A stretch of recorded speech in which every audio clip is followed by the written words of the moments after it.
પ્રાર્થના સંદેશ ન્યૂઝમાં આપનું સ્વાગત છે। પાટડી નગરપાલિકા પ્રમુખ તરીકે હિતેશભાઈ રાવલે વિધિવત પદભાર સંભાળ્યો। ધારાસભ્ય પીકે પરમાર સહિતના ભારતીય જનતા પાર્ટીના આગેવાનો તેમજ બ્રહ્મ સમાજના આગેવાનો રહ્યા ઉપસ્થિત। હિતેશભાઈ સોમનાથભાઈ રાવલે દસાડા તાલુકાના પાટડી નગરપાલિકા પ્રમુખ તરીકે વિધિવત રીતે પદભાર સંભાળ્યો।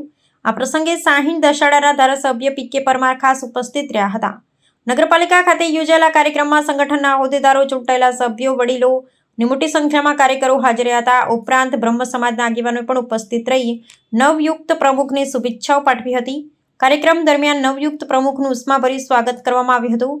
આ પ્રસંગે શહેરના વિકાસ કાર્યોને વધુ વેગ આપવા માટે પ્રતિબદ્ધતા વ્યક્ત કરવામાં આવી હતી। રિપોર્ટર મિનહાજ મલિક, સુરેન્દ્રનગર। પ્રાર્થના સંદેશ ન્યૂઝની તમામ લેટેસ્ટ અપડેટ્સ માટે ચેનલને હમણાં જ લાઈક, શેર અને સબસ્ક્રાઇબ કરો।